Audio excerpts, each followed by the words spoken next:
Well, BBC Verify's Tom Edgington has been looking at whether the sums add up.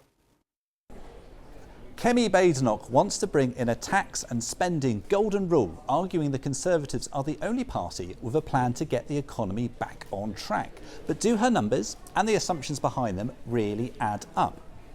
Under the Tories' proposed rule, whenever the government makes savings, half the money would go on cutting the deficit, with the rest going on growth-boosting measures, including tax cuts. Now, the deficit is the annual gap between tax revenue and public spending. Last year, it stood at £146 billion. Now, that's equivalent to 5% of the UK economy.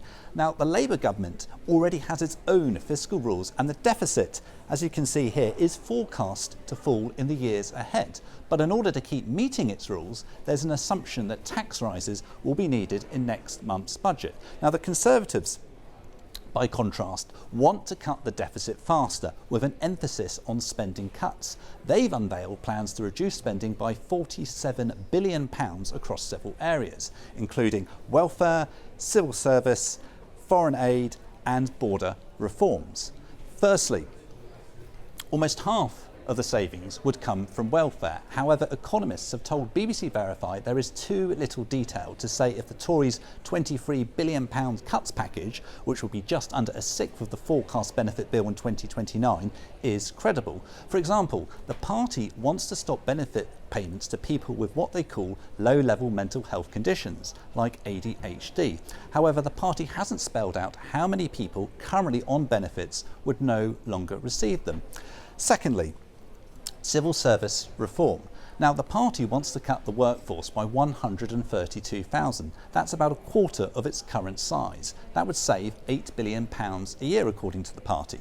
While the government can set civil servant levels at any level it wants to, the Conservatives haven't said where the axe would fall. Now, civil servant jobs include probation officers, job centre staff and HMRC officials. So there's a question whether frontline services could be impacted. Now, the Tories also want to make cuts to foreign aid, taking it from 0.3% of national income to 0.1%, generating £7 billion.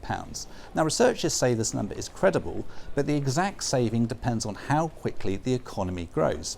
Finally, under its border plans, the party says ending hotels to accommodate asylum seekers and removing anyone who arrives illegally would save at least £3.5 billion.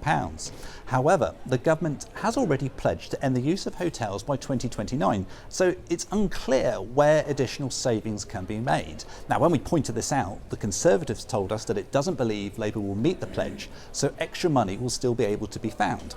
Now, furthermore, a massive ramping up of returns would require more agreements with other countries to be in place, and without them, there would be no mechanism to remove people. Now, overall, the party believes these proposals are politically attractive, but without more detail, it's hard to judge exactly what level of savings they might generate.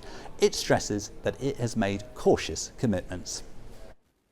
Well, that's the latest analysis from BBC Verify.